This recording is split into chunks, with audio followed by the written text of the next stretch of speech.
Menteri dia berupaya sebisa mungkin untuk masuk ke dalam ketentaraan, mengobok-obok dan berusaha untuk menyingkirkan orang-orang kanan, orang-orang santri, Hizbullah dan sebagainya keluar ketentaraan. Dan di sisi lain sebisa mungkin dia berusaha untuk memasukkan elemen-elemen sosialis komunis ke dalam tentara Indonesia.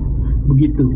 Nah, disitulah mulai muncul sengketa-sengketa, kemarahan-kemarahan dari orang-orang Islam yang merasa dipinggirkan karena justru ketentaraan malah dipenuhi oleh orang-orang komunis. Begitulah kira-kira. Dan ya, lagi-lagi itu sebenarnya baru percikan-percikan amarah gitu. Dan amarah yang benar-benar pecah itu adalah ketika Amir Syarifuddin juga ternyata gagal dalam perundingan Renville.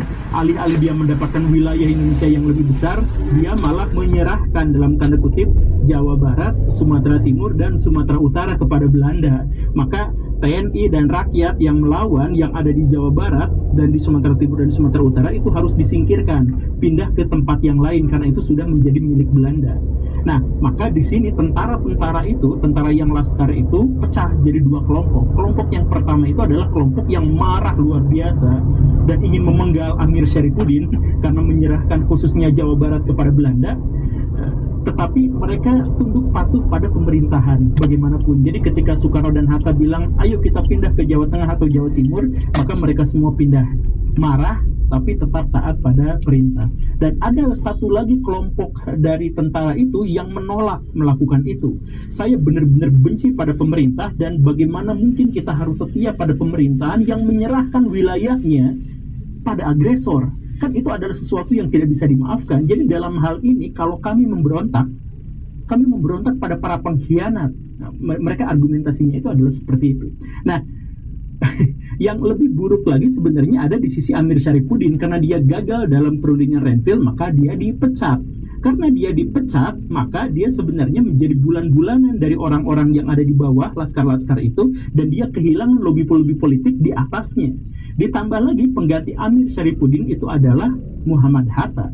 Muhammad Hatta itu berusaha untuk melakukan kebijakan yang namanya reorganisasi dan rasionalisasi. Apa itu?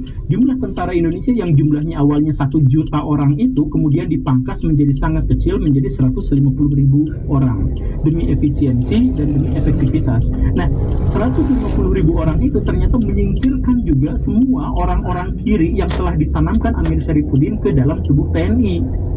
Makanya Amir Syarifuddin sekarang benar-benar tidak memiliki kekuasaan apapun, dan tentara-tentara yang sudah disiapkannya sekarang menjadi tentara-tentara Ronin yang tidak memiliki tuan, yang tidak mendapat perintah dari atasan. Begitu. Nah, karena sudah tidak ada jalan keluar, di bawah dia diincar mau dipenggal, di atas dia sudah kehilangan lobby-lobby politik, maka akhirnya dia panggil musuh, kemudian dia melakukan pemberontakan yang kita kenal sebagai pemberontakan PKI Madiun tahun 1948. Begitu. Nah, PKI Madiun ini sebenarnya umurnya sangat-sangat pendek. Sekali digebrak sama divisi batalion Siliwangi, dia habis langsung. Karena pada waktu itu dia tidak mendapatkan simpati dari rakyat sama sekali, karena rakyat mengira bahwa Amir Syarifuddin itu udah gagal dalam perundingan Renville, udah menyerahkan kepada Belanda, dipecat, malah dia marah-marah terus melakukan pemberontakan.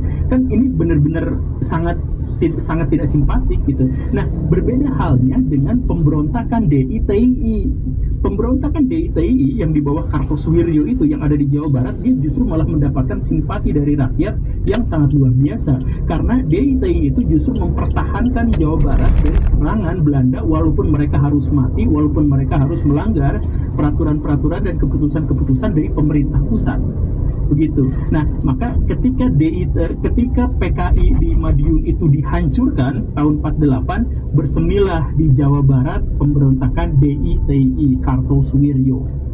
Nah, pemberontakan DITI ternyata bertahan jauh lebih lama, apalagi kalau misalkan dibandingkan dengan pemberontakan PKI Madiun. Pemberontakan DITI itu sampai puluhan tahun. Kenapa bisa seperti itu? Alasan yang pertama itu adalah karena motifnya nampaknya mendorong simpati. Kan dia itu berusaha untuk mempertahankan Jawa Barat. Nah, dalam hal ini dia benar-benar mendapatkan simpati rakyat. Kemudian yang kedua, dia latarnya itu adalah Islam, dan orang-orang Jawa Barat itu religius. Dalam pemilu pun partai pemenang itu pasti yang Islami yang seperti itu di Jawa Barat, itu basisnya.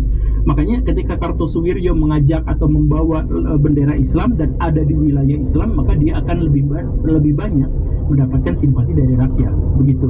Kemudian alasan yang ketiga adalah bahwa DITI